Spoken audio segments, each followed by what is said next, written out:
Hello, is this thing on? Cool. I hadn't tested before. Thank you all for coming to today's event on privacy legislation and how it could or should affect online business models and what effects that legislation would have on businesses and users.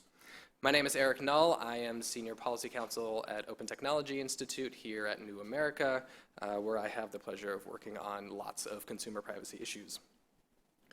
Today's panel will discuss key questions in the privacy debate. Should privacy legislation affect or curtail certain business models, and if so, how? How would such legislation affect internet users and the online businesses they frequent? It may be that we, as a society, we want Congress to affect certain business models for the sake of protecting online privacy, and we think that's a debate worth having. But first, I want to introduce our opening speaker. Natalie Marichal is a senior research analyst at Ranking Digital Rights, an organization that ranks all of your favorite companies on their privacy, expression, and governance practices. Their 2019 Corporate Accountability Index was just released in May, and I highly recommend you read it if you haven't. Natalie has spent a lot of time with privacy policies, so much so that she probably dreams about them. But as a result, she has a deep understanding and knowledge of the business practices of a lot of online businesses. And she has graciously agreed to share some of that wisdom with you all today.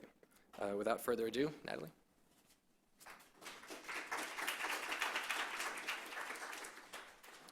Thank you for the kind introduction, Eric. So before we get started onto our panel, which, as Eric said, we'll look at what business practices, what business models we should either be aiming to regulate as part of federal privacy legislation, or conversely, what business models we should be careful not to interfere with in the process of passing privacy legislation. I want to spend a little bit of time going back to the late 90s, not only for the terrific fashion and the music, although that is making a comeback these days from what I can tell, but because that is where the roots of this business model really comes from. So in the late 1990s, of course, we had first a tech boom and then a tech bust when the bubble exploded, leaving a lot of different companies, including emerging ones that are very much still alive and with us today, to search for a way to generate revenue. And one of those companies was Google, which at the time consisted of a search service, and they had a superior search product that unfortunately lacked an immediate way of making money. And investors were happy to pour money into the startup for some time, but eventually said, you got to find a way to become a grown-up company and find some money.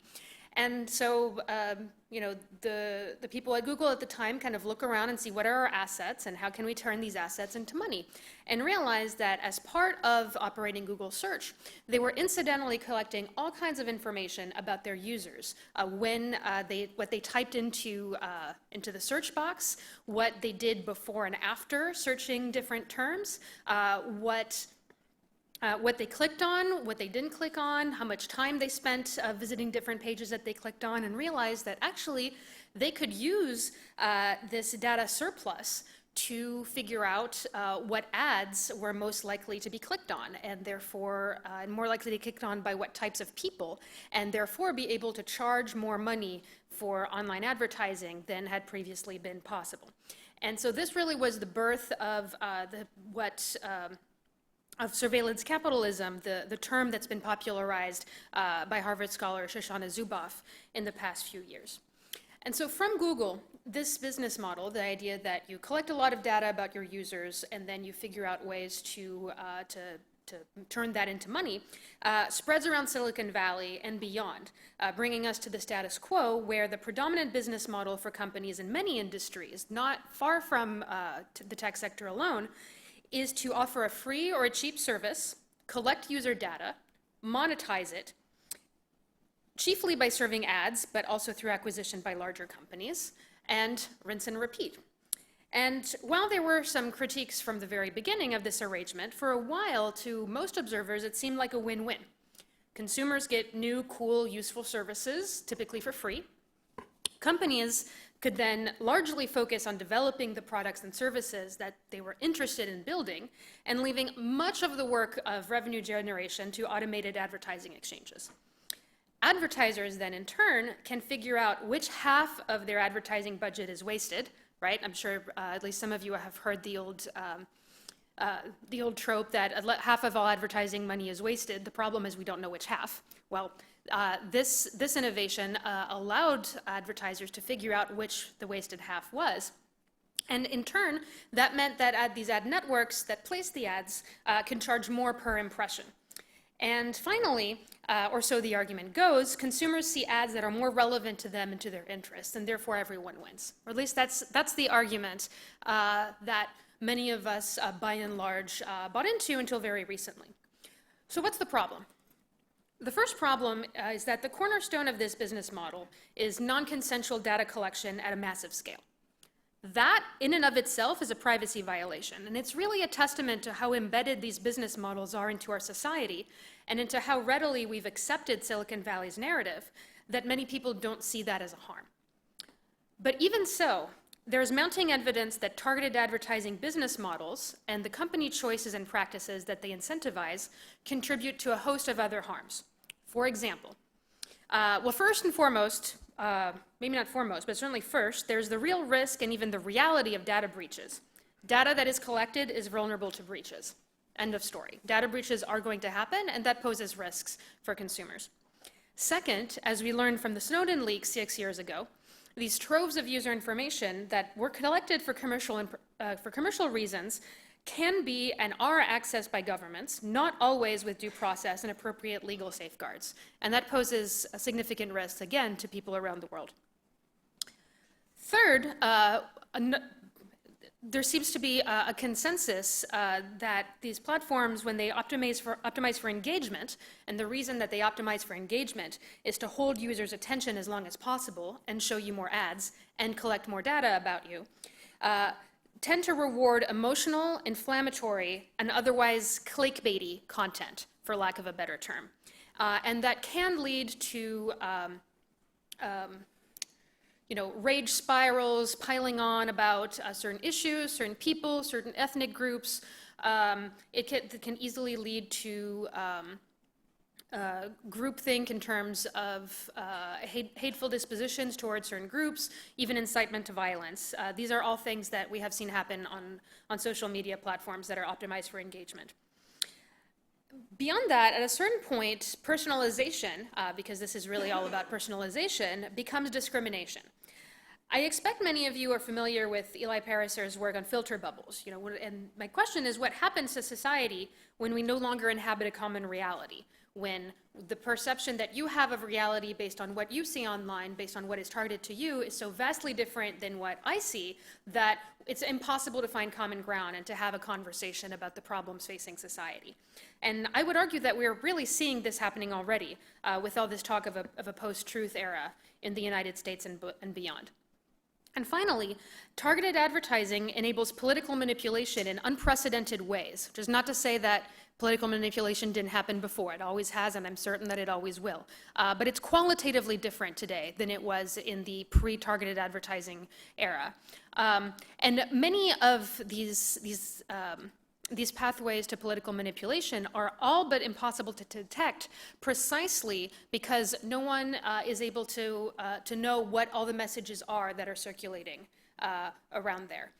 It used to be that when everybody watched the same nightly news together, if there was a blatant falsehood on the nightly news, an immediate response of counter-speech would be possible. It's much more difficult when the misleading information is shown to a small subset of people who are already primed to believe it, and there's no opportunity for counter-speech. So for these and other reasons, governments are looking to regulate the collection and use of personal information. The most prominent and wide-reaching of these efforts, of course, is the European Union's General Data Protection Regulation, which went into effect in May of last year and has been closely watched and even copied in other jurisdictions, including several US states, such as California. So here we are in DC on this hot July day. Industry groups and their allies in Congress are pushing for federal privacy legislation that would preempt stronger state laws like the CCPA, While privacy advocates and other public interest groups favor stronger limitations on data collection, processing, and use that would allow states to implement stronger standards than the national standard, strengthen civil rights protections against discrimination, and provide a private right of action for individuals who believe their rights are violated. Of course, this already contentious debate is playing out in a rather volatile national political context, and it remains to be seen whether anything will pass this Congress. But nonetheless, at some point, Congress will act, and the better informed Congress and those of us who also work on these issues are the better. And so we're here to consider the effects that federal privacy legislation could have on various companies' business models. Can legislation create opportunities for business model innovation? How would Congress do that? What would be the effects of the legislation? Could companies adapt, and what would that look like? So without further ado, I turn it over to your moderator and to the excellent panel that OTI has put together for us today. Thank you.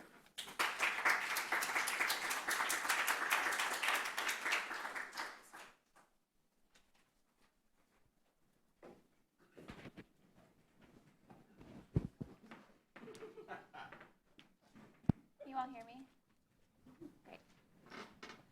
Thank you, Natalie, for setting us up for this conversation, and thank you to New America for making it happen, and for not having handheld mics. I feel very free to gesticulate as much as I want, so that's nice. We've been talking, the panel amongst ourselves for a while, and I think you guys are in for a real treat. These are very smart, awesome people. So I'm going to go ahead and let them introduce themselves. I'll introduce myself first. I'm Natasha Duarte. I work on privacy and automated decision systems at the Center for Democracy and Technology. I've asked our panel, when they introduce themselves, to answer a little icebreaker question, because at the last OTI panel I attended, Brandy Collins did that, and I thought it was a fun way to start. So I've come up with a question that is related to the topic at hand, but also lighthearted. So I'll have each speaker introduce themselves and then answer this question. If you received VC funding today to start up any online business you want, what would it be and how would you monetize it? Sure. So, hey, I'm Kiel Lamont. I'm a policy counsel with the Computer and Communications Industry Association. Thanks to Eric and everyone at OTI for putting this on and pulling this panel together.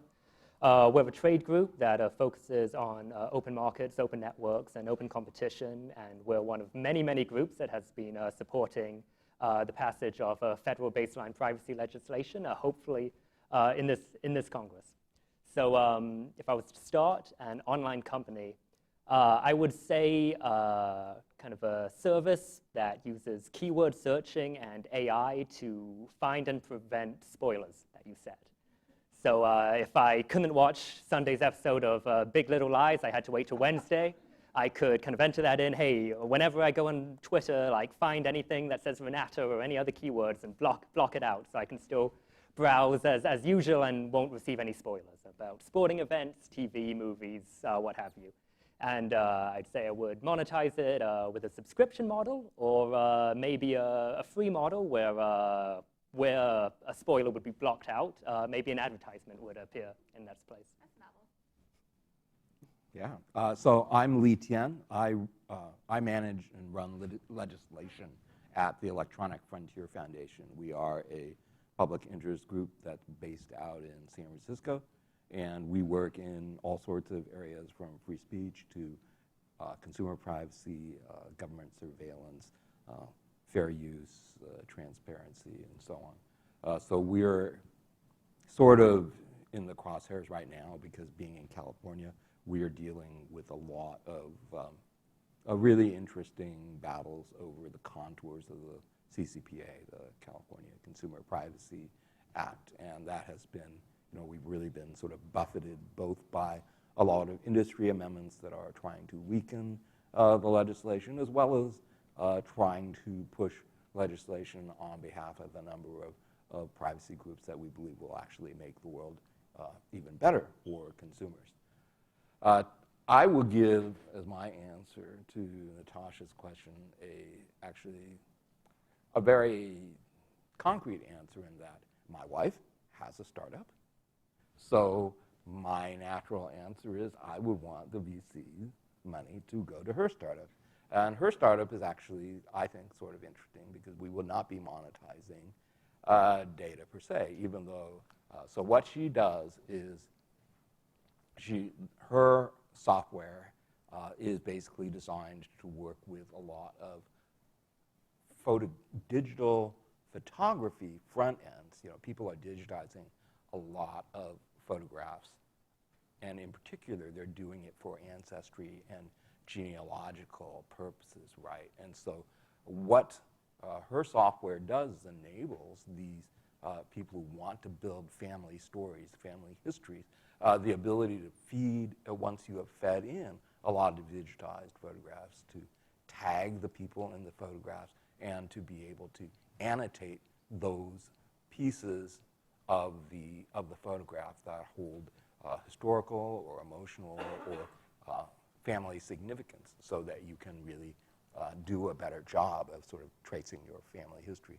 And we would not, her, being married to somebody who does privacy at EFF carries with it sort of an automatic obligation to not exploit the data in any way that I would ever get in trouble for.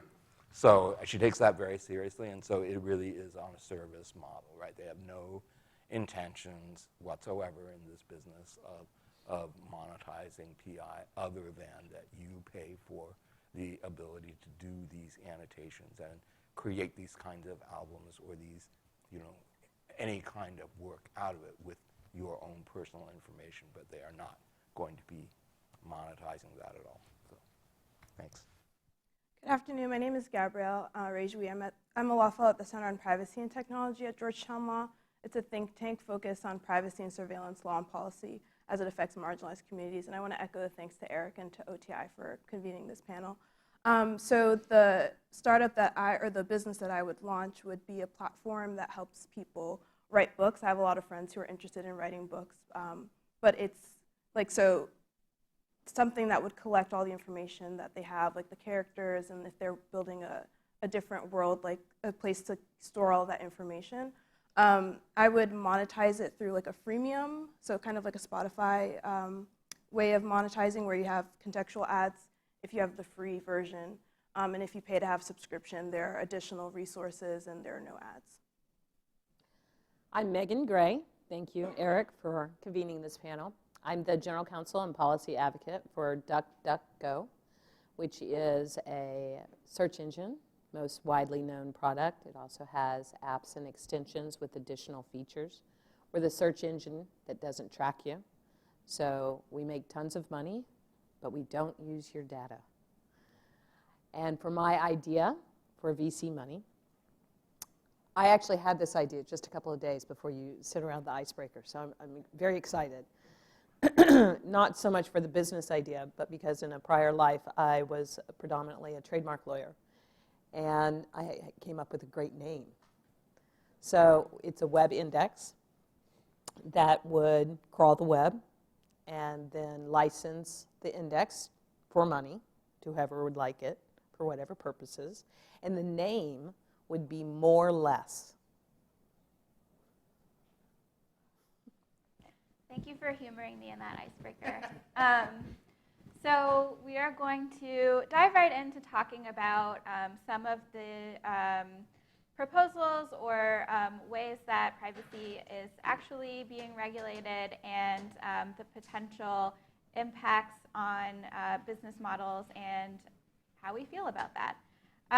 So I'm going to start with a question that has to do with the California Consumer Privacy Act, and I'm going to start with you, Lee, since you are in California and you are following this very closely.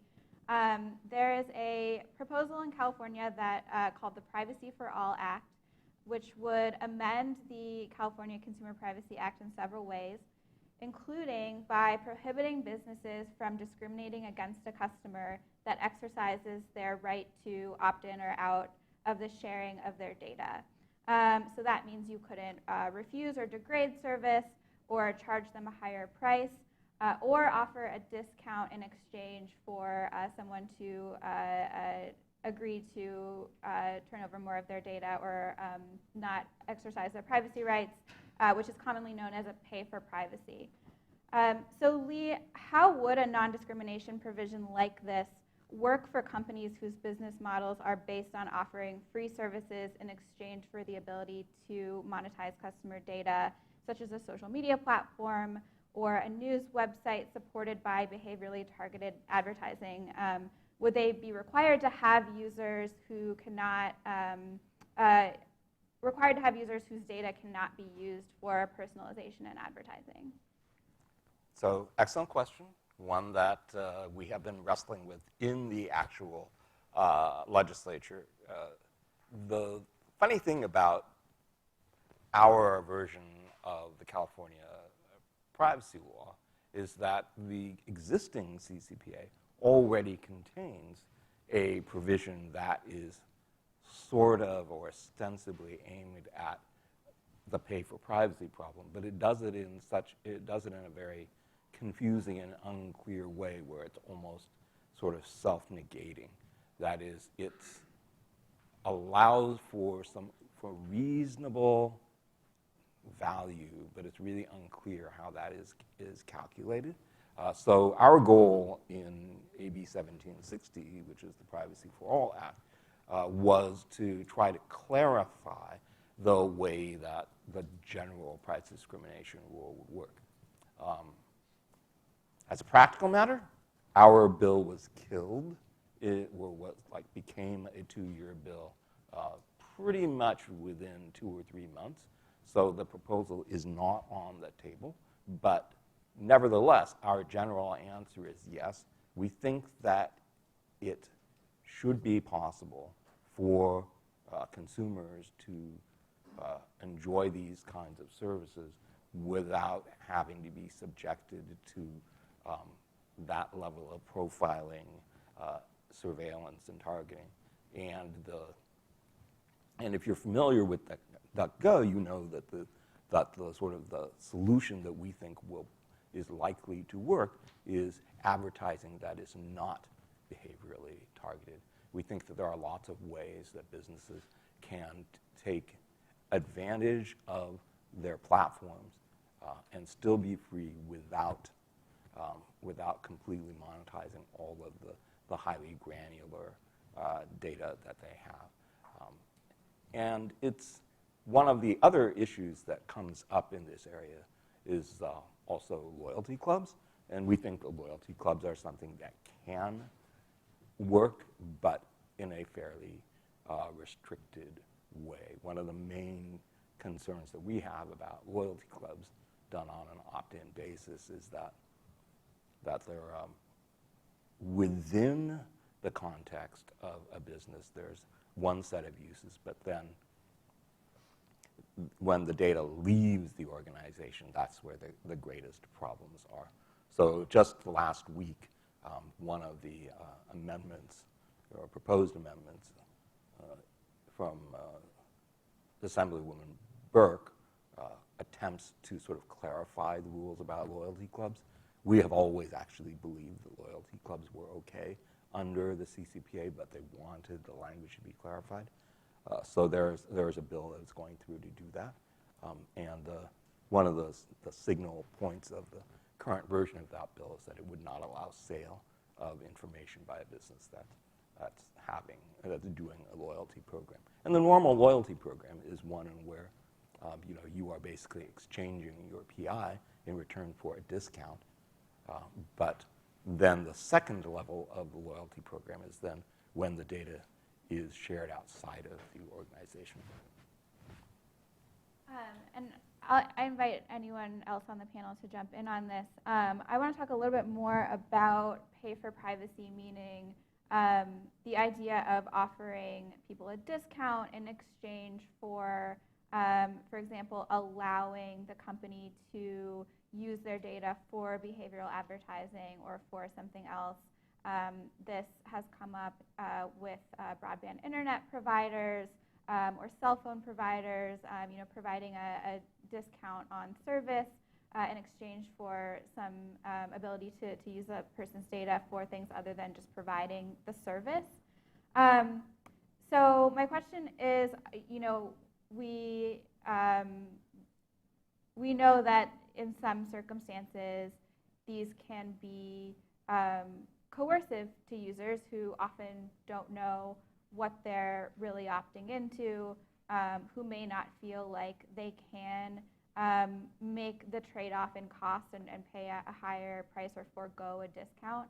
But are there any circumstances in which getting this kind of discount in exchange for more access to one's data could be beneficial to consumers by giving people an option to access services in a way that's more affordable, or is it always detrimental?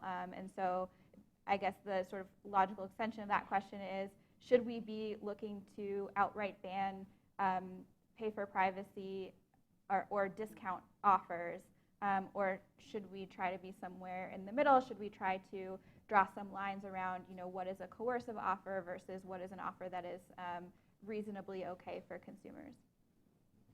And everyone, please jump in and discuss, whoever wants to. Well, on the idea of a discount, so it's not, the way that you framed the question is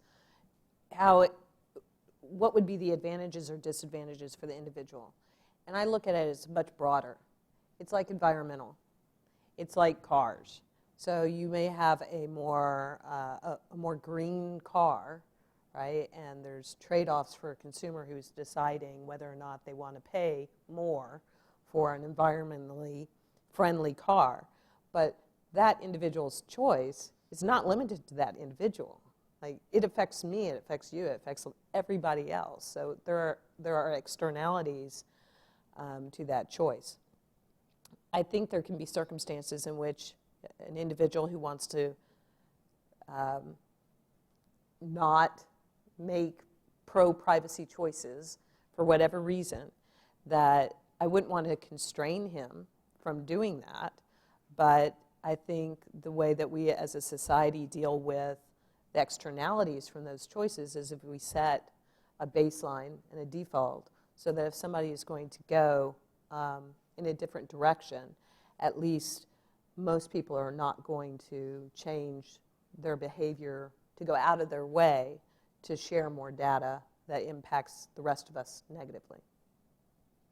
Yeah, and to sort of bounce off of that, like, we have to acknowledge that we enjoy getting services without cost to a user. But what we're seeing, this data-driven ad economy has grown like way out of what a normal person would expect, their information to be used, where you have whole profiles being created where it's collecting all the information of all of your internet use.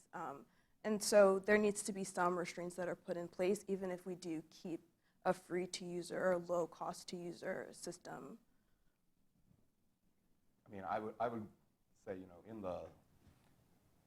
in the broadband privacy area, we had the benefit of a basic fact that the services that we were talking about, the pay for privacy issue, were services that you were already paying to use. They were not free. The classic AT&T Uverse situation where, if you pay this, then we will not mine your traffic. And that, leaving aside the sort of bias question where it always feels worse to lose something versus, not gaining it, leaving that aside, you are already paying for your ISP. And there is no real argument that your ISP is going to go out of business or have a problem with its business model. Comcast will make money either way. It is a different set of equities. We recognize that for businesses that are based on free in the first place. But that is where many of the issues that Megan just raised really kick in, because we have seen now the larger social costs of that kind of way of treating data. And so between those sort of two different buckets of pay for privacy and price discrimination, I think I think it's actually pretty clear that that it needs to be controlled in some way.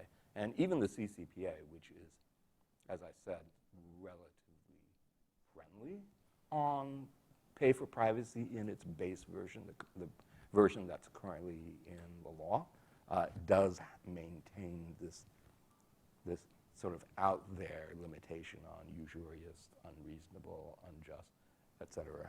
But as you pointed out, we don't have any good metrics for that right now, and there isn't even really a good theoretical, metric for figuring out how would you do that. So we're in many of these areas, we're watching innovations in the law that are going to be followed by innovations in enforcement and compliance, where folks like the California AG are going to have to figure out, well, how are they going to exercise their enforcement discretion and compliance in terms of adjudging something as coercive or not.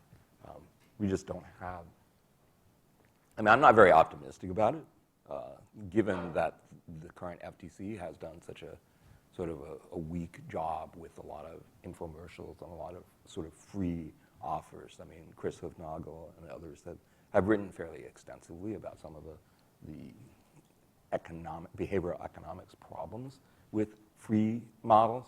So, but that's still relatively new in the literature, and it's not something that a Chicago school-style agency like the FTC really takes seriously. So if I could chime in, I would say that while there should be some baseline protections for data that apply to it no matter where it's collected or where it moves throughout the economy, for the most part, a user should be able to choose whether they would want to access a free ad-supported service or potentially pay a subscription for that service. And I would be bringing it back to this kind of anti-discrimination provision. That's probably appropriate in circumstances where a user exercises their right to access or correct or potentially port that information. It gets more difficult in areas like exercising right to deletion or a right to object to processing, because in many cases, these online services have developed to be responsive and tailored to that individual and the information they produce or create using the service. And then I would also say that in many cases, in many studies, in much research, users kind of place a value of hundreds, if not thousands of dollars for being able to access and use many of these free online services, search, mapping, storage, communications. And I would be hesitant to say that the government should be able to intervene there and potentially disrupt those services that so many people find valuable. When you say that people value those services very highly in specific dollar amounts, can you talk more about what you mean by that? Is that how much people would be willing to pay for the services, or what is that? There's kind of many studies in this space, and there's lots of different kind of approaches you could take to trying to discern how much they value this. In some cases, it might be asking how much would you yourself have to pay to give up a certain service for a year, or something to that effect. So we hear a lot of rhetoric about the potential for privacy regulations to negatively impact the digital economy, in part, of course, by cutting into ad revenue or advertising-based business models. One example that comes up a lot is the fact that some US publishers pulled out of Europe after the GDPR took effect. But on the other hand, the New York Times has said that it has actually grown its ad revenue by cutting off third-party ad exchanges in Europe and focusing on contextual advertising.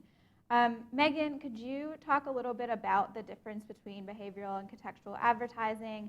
And can we really expect companies that offer free services to survive without selling behaviorally targeted ads? You know, what really is the added value here of behavioral versus contextual advertising? So the difference between behavioral ads and contextual ads. Behavioral is personalized to the person, so it's based on you and what you have done online and offline a profile that has been created about you. And then the advertisement that is displayed to you is based on AI, predictive algorithm that decides that you will be most emotionally triggered by seeing a certain ad for a certain type of product. That's personalized behavioral advertising. On the other side is contextual ads. Contextual ads is what we had before there was the internet. It's just context. It is the ad that you see in the newspaper that you pick up from the newsstand, back when there were newspapers. It is based on the context. It is based on the page. It's based on the content of what you are looking at, not you. DuckDuckGo's business model relies on entirely contextual ads. We don't do any behavioral advertising.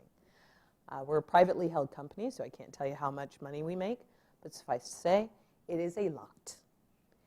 We definitely fall, the CCPA has a revenue floor for whether or not you are subject to its provisions of, I think, 25 million. We are well above that, so we are definitely subject to CCPA.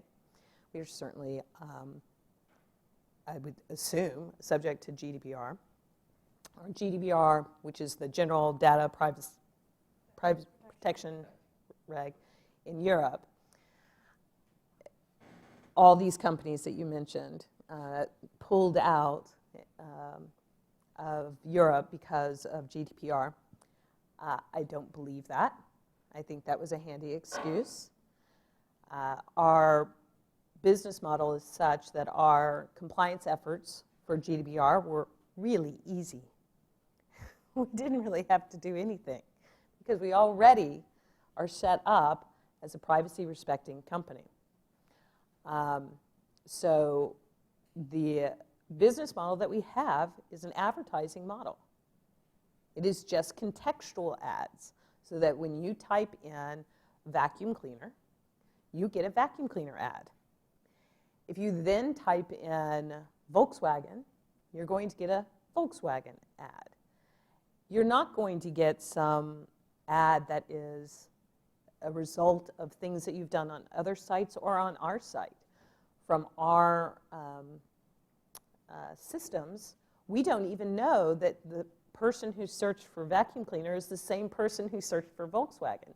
Every search is entirely new from as far as we can tell. So we show ads. We're not anti-advertising. We are pro-privacy and pro-advertising.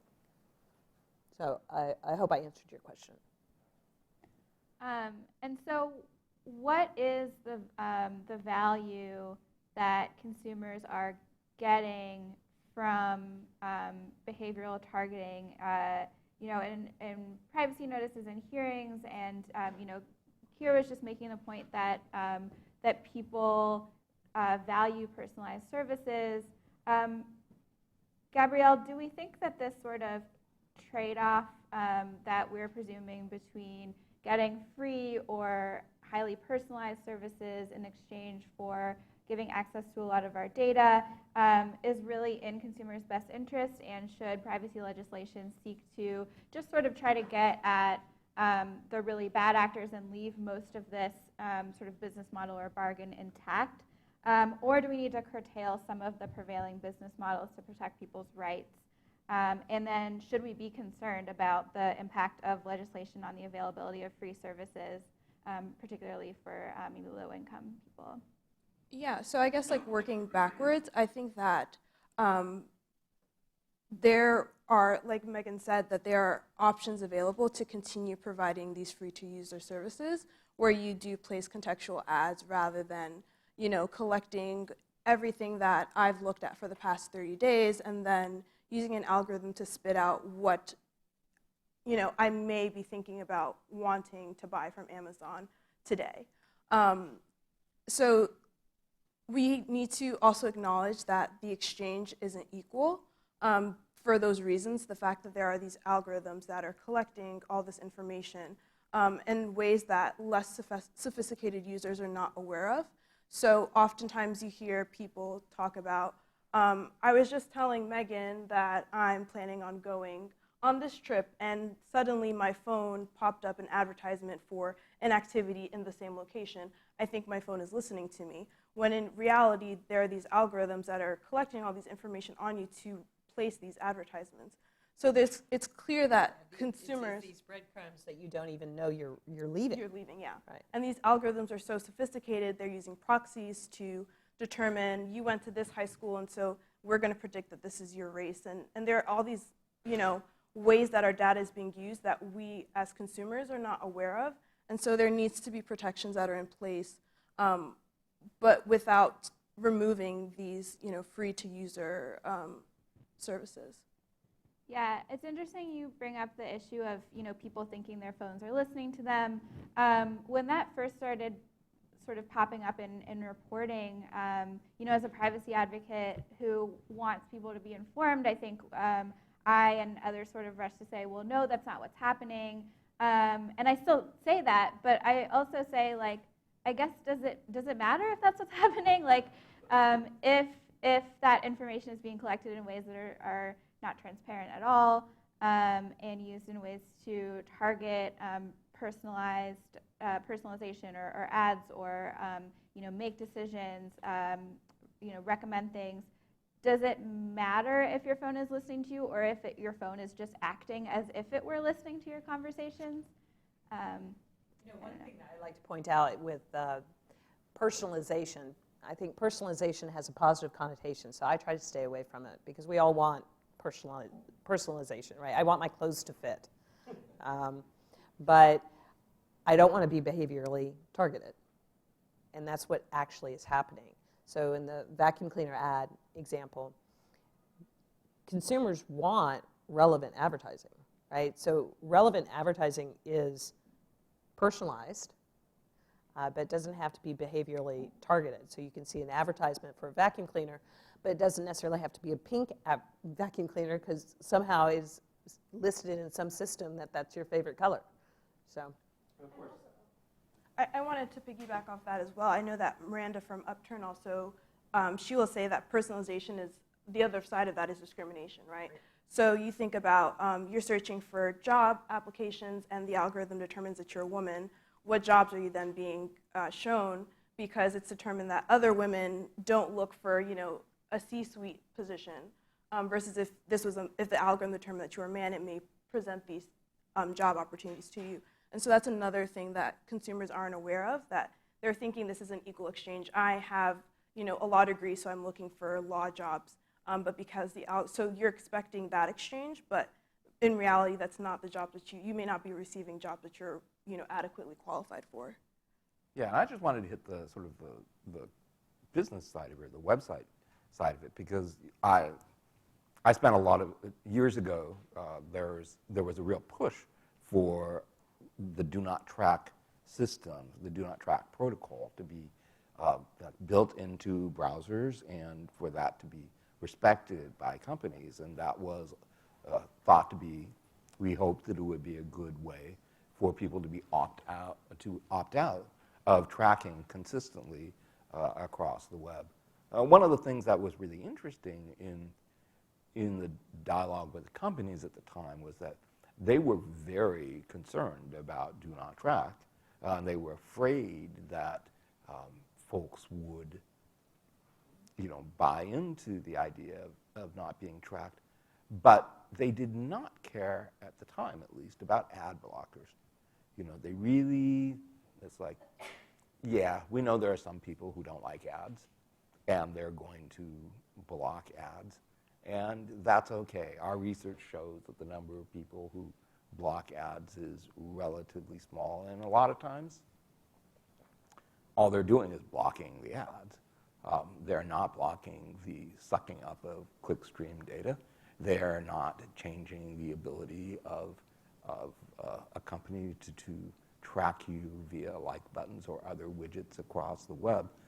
So they were happy that consumers had been deceived, essentially, by the association of advertising and surveillance to then reach the false conclusion that if I don't see ads, then I'm not being tracked.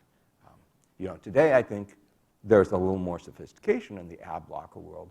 EFF itself, we have a product called Privacy Badger that really focuses on the tracking side of it. And that has, and I think that's changed some of the ways that the companies are tracking people. They're relying much more on browser fingerprinting to be able to then figure out what your consistent identity is across the web without necessarily using a widget. In some places, I suspect that there'll be, if they're not already, basically saying if you're using an ad blocker, you can't use our service. And that's actually sort of the flip side of what we've been talking about, pay for privacy, is that this is the way that without law, that the businesses can essentially enforce, you have to, if you want to be able to do X, then you're going to have to pay us with data.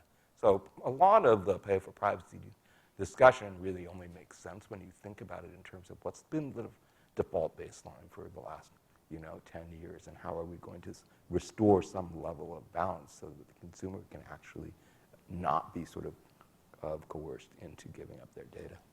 I think that's a really important point about the advertiser and the ad blocks, because it used to be the ad blocks just blocked the ad. It didn't really block trackers and all the hidden code that would suck up your data. It just literally would put something up so you did not see the ad, but the ad's still there and it's still sucking up all your data. And as the ad blockers have become more sophisticated, the ad blockers are blocking the tracking, and that is what is ticking off a lot of the large tech companies, because they need that data. They need that data more for their current business models than they need to show you the ad, because what the data does is it is then used to maybe not show you an ad, but to show so many millions of other people ads, and every pipeline that they can get to feed into the big data machine that helps them determine what is going to be the most manipulative content to show you so that you click on the ad. They need that a lot more than they need to display the ad to one particular person. So I think one of the catalysts for this conversation, to maybe pull back the curtain a bit, is that we're having a lot of conversations on the Hill about what U.S. privacy legislation should look like, and on the surface there tends to be agreement between advocates, companies, and others, or at least it looks like there is, that there should be federal privacy legislation. When you get a little bit deeper, sometimes that breaks down, and it sometimes breaks down when we talk about specific provisions that would start to affect certain business models that are incumbent.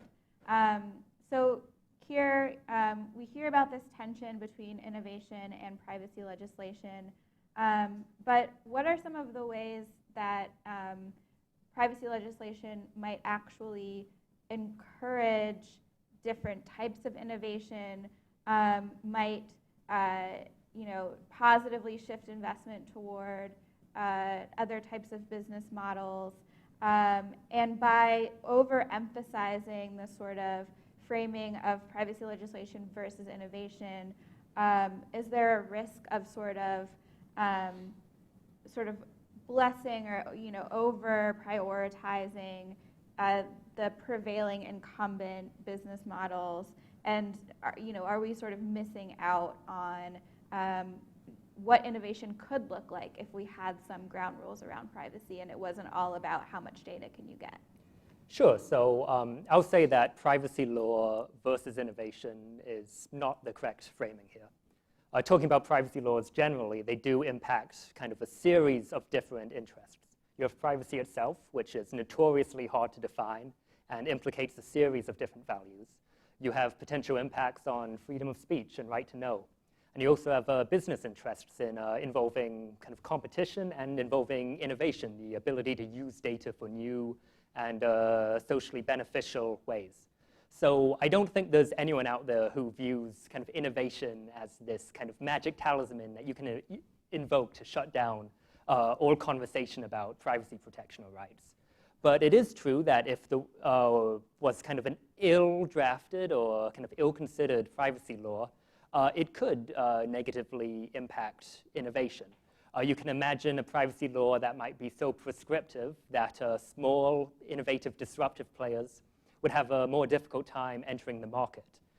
You could imagine a privacy law where the standards are so ill-defined or enforcement is so out of proportion to the risk of harm that it would chill businesses from pursuing new and innovative uses of data.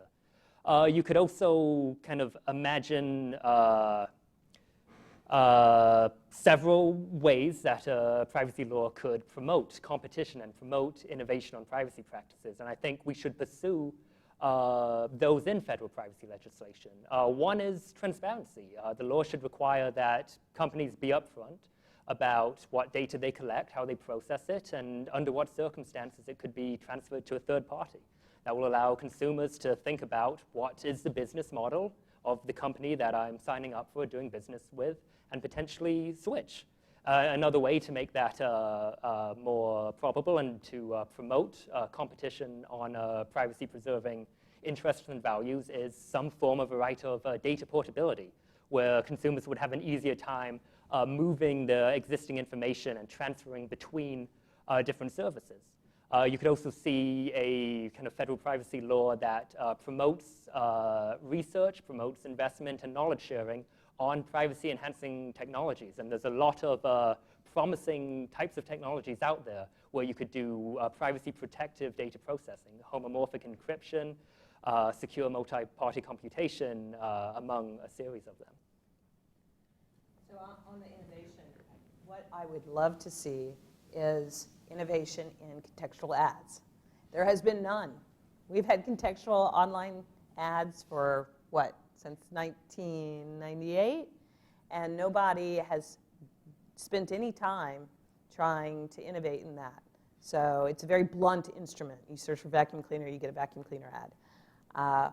What the research hasn't done is, well, if you are searching for a vacuum cleaner, if somebody's searching for a vacuum cleaner, that also indicates that they would be interested in cleaning products, right? So it would be interesting when you go to read an article in an online news source that the subject of that news article could then be aligned with the ads that you see. And there hasn't been that kind of innovation. There's been all sorts of innovation on behavioral ads. Way too much money has gone into that. And it would be wonderful to see folks give that up and try to focus more on advertising innovation that is healthier for us as a society and also provides more relevant. One of the other issues here, I think, that's confounding is that we historically or traditionally associate the innovation with the smaller startups and that sort of thing. But we also, I think, tend to assume that the smaller company can't do as much harm in the first place. And yet, one of the truths about the app economy is that you could have a very, very popular app and collect an enormous amount of data. And if you are careless with that data and you have a data breach, you might actually have a greater threat of greater security problems and privacy breach issues, which is a different kind of issue from some of the other privacy, but associated with very small players. That has, some of the pushback that we've gotten with respect to the structure of the CCPAs only applies to businesses, and it only applies to businesses of a certain size. And while many of the companies have complained that, it reaches too many businesses, we've heard from federal policymakers when we've talked to them about CCPA, and they go, we really don't like the fact that small companies aren't being covered. And And I have to say for myself, it doesn't cover EFF. We're a nonprofit. But we have people's personal information too. Nonprofits you don't have to be a business to abuse personal information.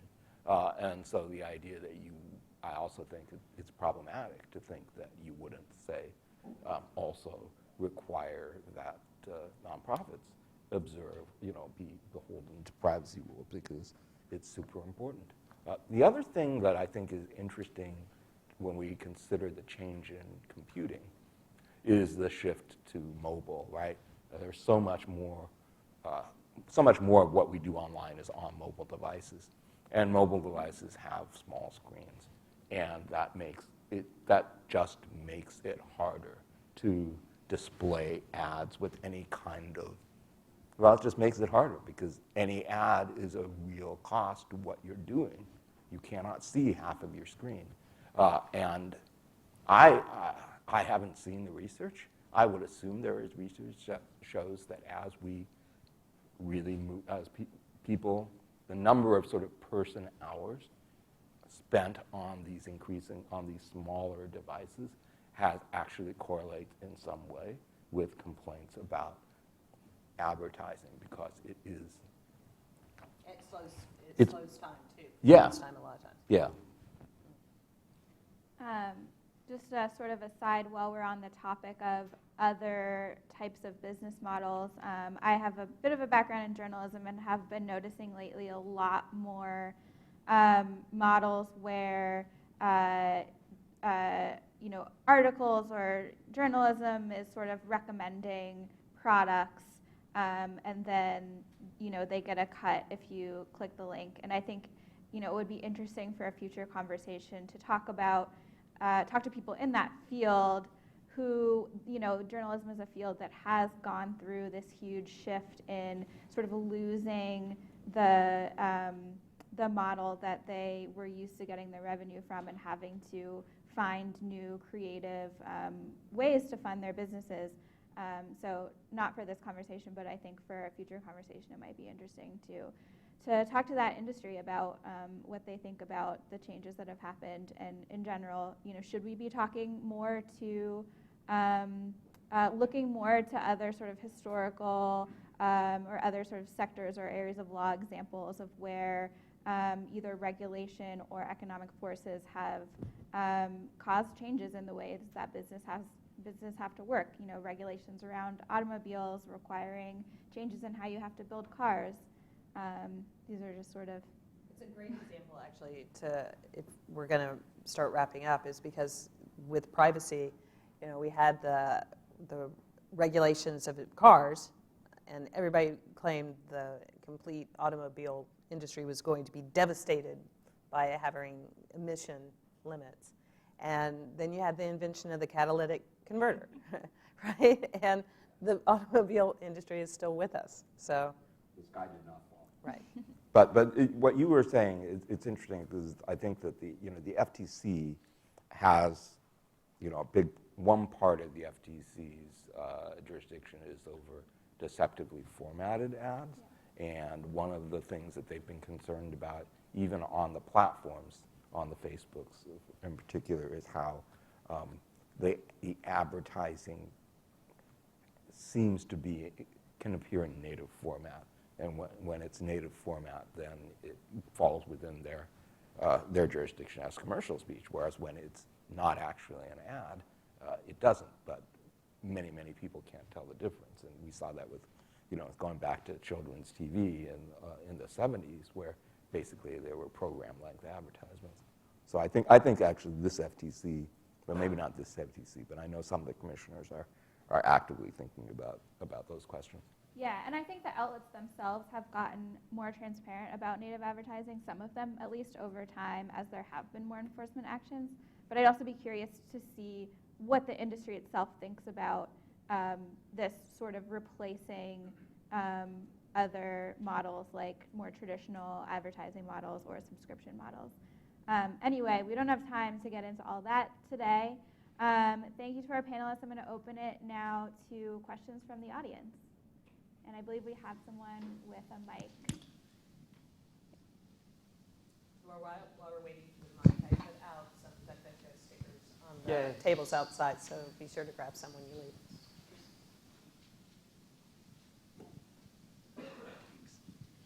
Hi, great panel, and I'm attracted to the idea that you can make a lot of money using just contextual advertising.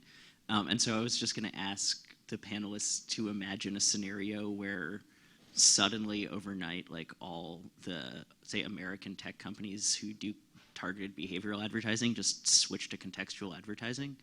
And like, what would happen?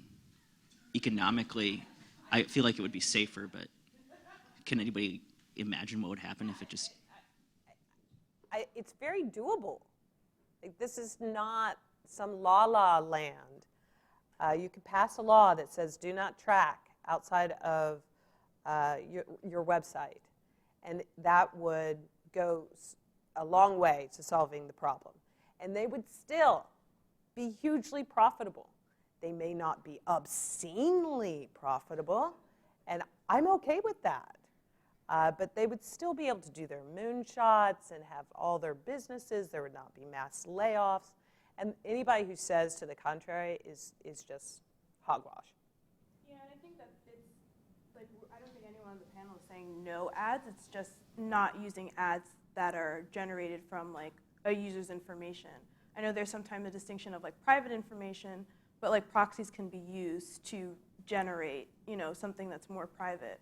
Or even, like, you know, your credit card information is being used to determine whether or not you have cancer, for instance. So things like that where we just need to draw a line. I think if you saw a complete abandonment of targeted advertisements, you'd see displacement very quickly from new industry coming into the space that would use targeted advertising.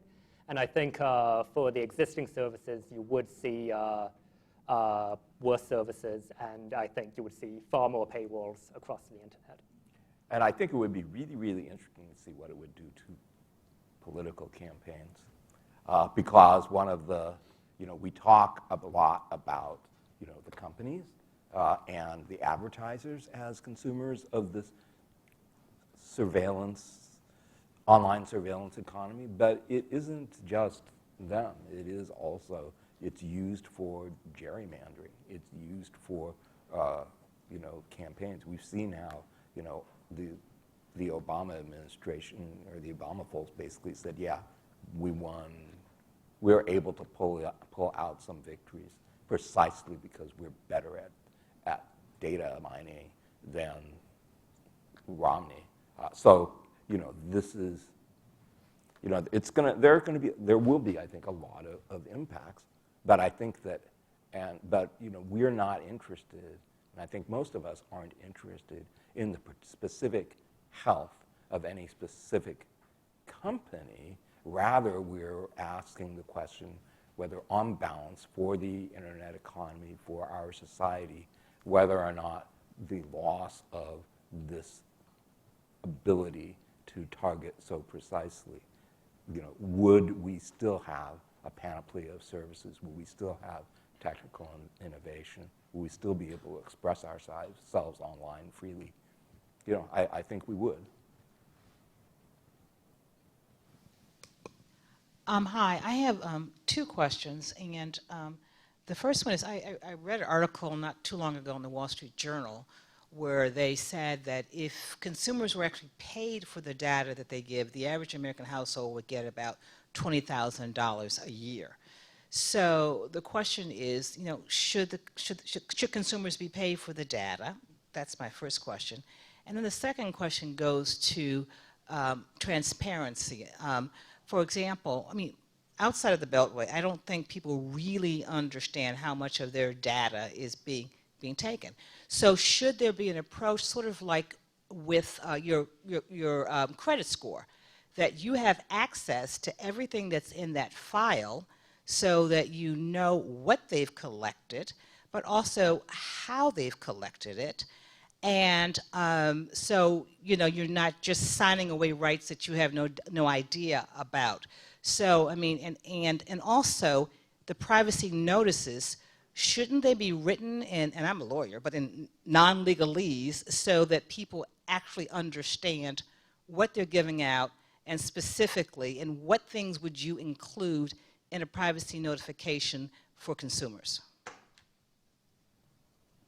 So the privacy policy one is the easiest one, right? I don't think that can be fixed because you can explain and there's just so much to explain and people are not going to read that. So I don't think that can be fixed. Should we talk about paying people for their data? Sure. So I would say kind of data valuation is very difficult, and I haven't, I think, seen a model where kind of that would be clear and make sense. And I would also be concerned that if you've been paid for your data and then it's gone, then maybe you lose all rights over it, and it can be used in any way. So I would be more hopeful to see a model where certain kind of rights attached to that information and stay attached to it, no matter how it is used or where it goes. Yeah, we wrote a blog post that might have gone up yesterday, which I didn't bring my computer. I only have my phone, so I haven't even seen it yet. But we're not, EFF has a problem with the general sort of direction of these valuation approaches. It's not that we don't think that it would be really useful to know what your data is worth.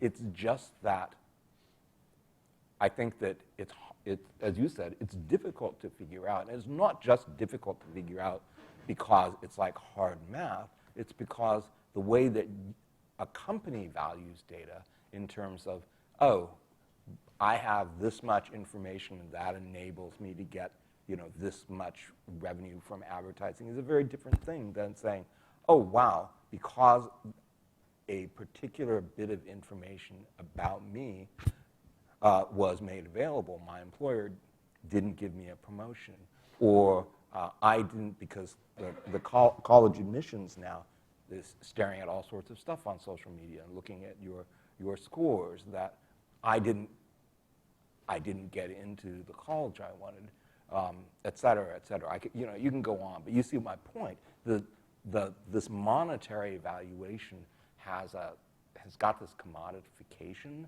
effect on data, whereas if you look at data the way we do, that your privacy, your personal information, it's a fundamental human right under California Constitution. It's Article 1, Section 1. That's not something that we really want that we think should be thrown into the economy as a completely, sort of alienable asset. And indeed, one of the problems is that so much of how things work in the larger data economy is at scale. And so the value of it gets that way because you have so many people with it. But if you're looking at it from a me perspective, it's like I've actually, the 20,000 figure that you quoted, I don't recall that I didn't read the article, but I've had many other people say, geez, if you do the division, it's like $10 a person. So now all of that is not to say that we don't have an issue with the so-called digital dividend. That is something that I keep hearing more and more. But we think it's highly problematic, and we think that it's, I'm speaking for EFF, that it makes it very difficult to really address the privacy issues in a meaningful way. It also, it gets back to the externalities too, right? You're building a railroad. The first parcel of land that the railroad company purchases, they may get at a very low rate because nobody's been able to figure out that it's for a railroad. And as they continue buying parcels of land, and then the person on the last bit, the holdout, gets a ton of money, right? But all of this also has effects on where, if Lee is willing to sell his data for $20,000, well, it's not just his data. I have interactions with him. It affects me, and now I can't sell mine for as much because he's already sold his. Right. So. Well, the genetic stuff is where you really see that, Yeah. right? Right. Because people talk about consent, DNA, et cetera. It's like, well, wait a minute. My genome has very, very clear factual implications with regard to my kids and to all of my relatives. And it's like, is that really something where we think from a human agency perspective that I should be able to foreclose all of their choices by the choice I make? I think that's really problematic.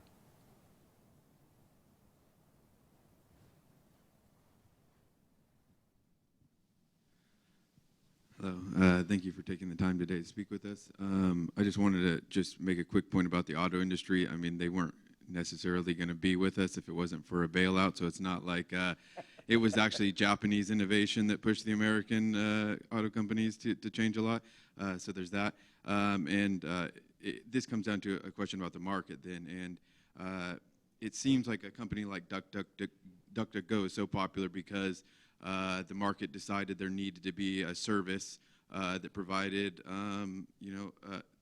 a way that didn't track. And so now DuckDuckGo is popular because of other companies that failed to respond to the consumer and what they wanted. So it filled a spot that was required by the market. And so we need to be, extremely aware that we cannot predict the future. So when we lay down any regulation, we don't know. It may start with behavioral advertising, but we don't, now my phone tells me, all right, you spent 45 minutes on Instagram today, and I let it track me and tell me what to do, and, maybe there will be some service that's like, hey, you need to get your stuff together and stop being on social media so much. So it may be beneficial to, and I don't know if it needs to know that I'm Trent Cunningham to do that for me, but, what is in your mind of ways to be cautious with regulation? Because right now we talk about let's do it, let's regulate, but I just want to, let's not rush into it, and what things could be affected besides just advertising. Can I just say that I'm not worried, frankly, that we're going to rush into into it. I think what we're seeing here, and I think what you're seeing on the Hill generally, is even though that is probably as much a product of hyperpartisan politics as anything else, nevertheless, we have time. I don't think anyone expects federal privacy legislation within the next 3 years. Maybe I hear people saying maybe we can do it in 5, but and granted that's not a huge long time, but it's also not. It's not like we're just going to do something. There actually are a lot of people thinking about these things. So while I take your point, I'm also not really worried as a practical matter that we're going to be rushing. And we've got experiments running right now, right? GDPR is a real world sort of experiment for some of these things. California is an experiment for some of these things. We're going to see more innovation in the states as long as the feds don't somehow get a pure preemption bill to, out of Congress right away. It's not, we're going to be working on it. And when that bill does get passed, I know that there's certain, provisions that can be in it, or that will allow regulation to be a lot more nimble. So you don't need to wait on Congress every time, something new comes up. So some of that would be giving the FTC or another federal agency rulemaking authority. They'll be able to, see that, okay, there's this new app that's coming out, or there's this negative or there's this new data harm that's coming out, and so they'll be able to do something. There's a way that you have a federal floor that allows states to innovate, and so you have California that'll come out with its CCPA. You'll have things like the Vermont Data Broker Bill, where other states can experiment, and then on the federal stage can adapt to that. You could also have state attorneys general who will then be able to go after these harms, and on the litigation side, be able to also come in and say that, okay, this is a harm that's happening. We have X many cases coming out. I think we should just have a state law that comes out on that. So there are levers that are in place that will allow us to be a lot more nimble. So I don't think we should just say, oh, it's going to be too difficult, or there's going to be something that comes up that we can't anticipate. So we should just, we can't leave it the Wild West that it is right now. Right. So the only thing I would, DuckDuckGo's been around since 2008, right? 10 years, and more than 10 years. And we're now at 1% of the search market. So And you're still making money. And we're still making tons of money, right? So I'm not worried so much about Congress, one, passing a law anytime soon, two, that they pass a law that is going to make it more difficult for search engines to enter the market, because it is already so difficult. And I think that our competitive advantage that we've been able to get to the 1% is privacy.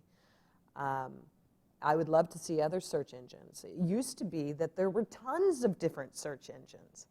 Yeah, well, I mean, we should turn that around, because in many ways, the non-privacy that I would argue that we enjoy today has led to significant concentration, significant incumbency advantages.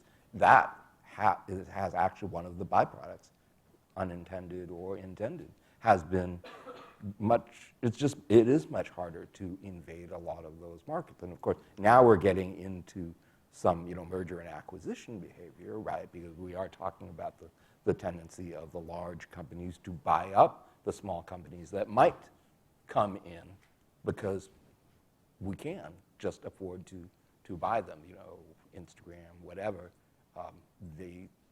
All these companies that belong to Facebook that might otherwise have been challengers and innovators in a different way. And that's part of, I think we have to count that as part of the cost of how we've been doing business so far. We have time for one more question.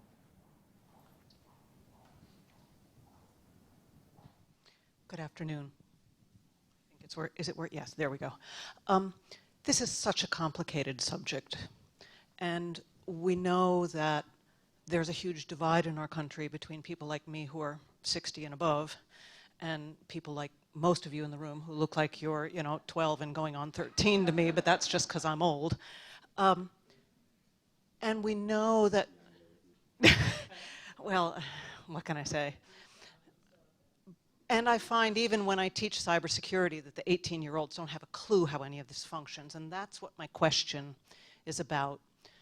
Regulation and political advocacy arise from the populace calling for something or supporting something that is suggested by experts. So, what is your sound bite for each of you that you would use to gain the support of not those sitting in this room because we're here because we're fascinated by the subject and have something to say, but from Hatzi Rosenblatzi on the street, who really doesn't have a clue how any of this works, and yet receives both the benefit and the harm, and doesn't have, which way do I go? I read this, I read that. So what's your sound bite to get people to sort of wake up and say, privacy is important, this pay for play is important, but we need to do it right? So EFF actually has a great tip sheet that they did, I think, last year or the year before. So in the summer, a lot of people go home to their parents, and their parents are saying, clean up my computer, I've got all these viruses, how do I figure all this out? And this tip sheet gives you kind of a roadmap of how to explain why privacy is important, why you need to have this setting, and so forth. I thought it was just fantastic. But the soundbite that I use, and it kind of depends on the person and what I think is going to appeal to them. But most people don't value privacy because their reaction is, I don't have anything to hide, which is a bunch of bunk. And rather than trying to counter that, right, because it's very hard to convince somebody that actually you do have something to hide, I try to talk about the externalities.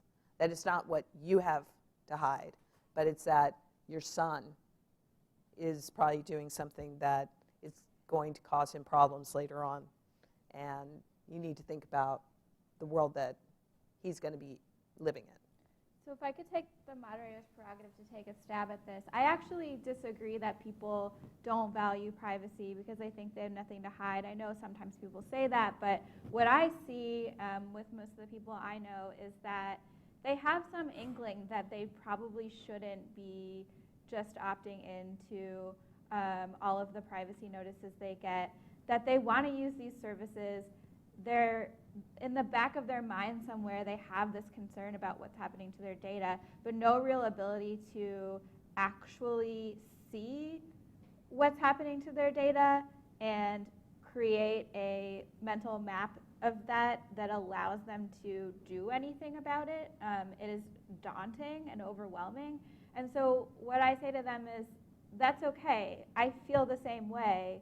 It's okay that you feel guilty that you never do anything about the privacy concerns that are in the back of your mind that you just push down because you need to use this app. That's where we all are. Let's just be honest about that. No one has time to self-manage their privacy, and the burden should not be on us to understand what the business model is, what's happening to our data in this black box, and then try to make the choices that align perfectly with our personal privacy preferences, in part because the market isn't just an array of all of the potential choices. The market is determining what options we have and pushing us toward the ones that it wants us to make. So this shouldn't be a burden on people, and it's not surprising that people don't know what to ask for in terms of privacy. The burden should be on the industry to have a baseline standard by which they protect the information that people entrust them in order to access the services they need to participate in the digital world. So my dilemma with that is, and I think that's a great soundbite and perspective, and it's all true. But since we're not going to have that law anytime soon, what do you tell people? Give up for now? I mean, what do they do now? I mean, yeah, I mean, if more people start asking for it, I think it's not an uncommon refrain to hear from people on the Hill that, you know, my constituents aren't asking for this. And I think that that's the disconnect that the soundbite would address. Right. Speaking up is, I think, speaking to elected representatives actually is a big deal. That's going to make a difference. Now, how much of a difference? Is it enough? You know, here in Cambridge Analytica was a very, very big deal. And in California, it's what led Alistair McTaggart to, you know, really, really get to push this idea of a consumer privacy initiative over, you know, the hurdles, because it polled well. Privacy always polls well. But it is but until you get some extra juice, it's a widely held but can be ultimately sort of shallow kind of preference. It's like, you know, yeah, that's important to me, but convenience is more important, or X is more important. But then at a certain point in California, I think it became much more of an outrage sort of thing. More like the network neutrality issue.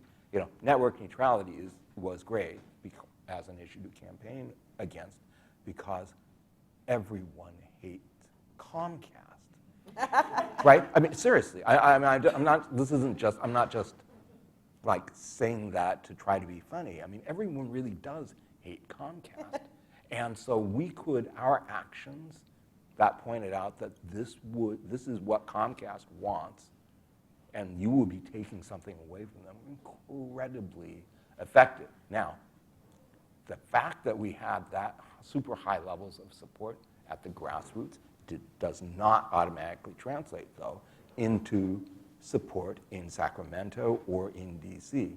You have to think those things, but you do also really have to make those views known. And so the person who is distressed and disgruntled but doesn't say anything to their representative or a letter to the editor or if you're silent about it, that's when your views don't count. Well, you know, there's also other ways. So sure. In our do not track legislative model. You could contribute money to the EFF, but I'm not yes, showing. To the EFF. Yeah.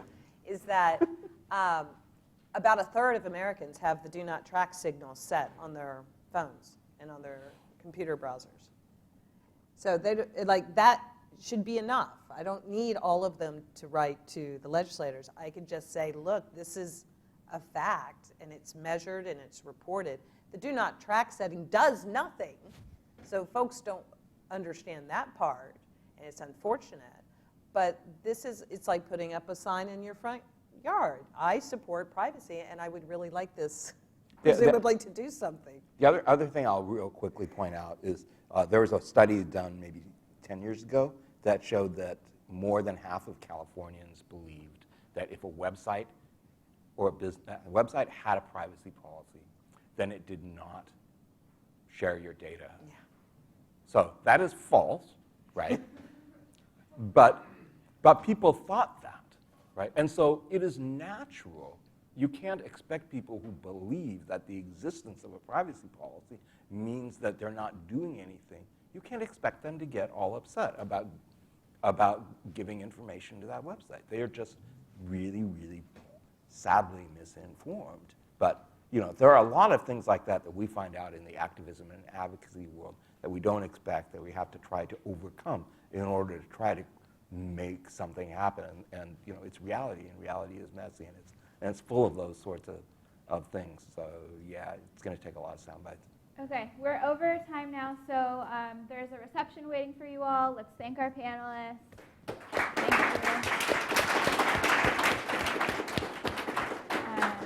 And thank you again to OTI, and especially to Eric, for making this happen. Yes. Thank you.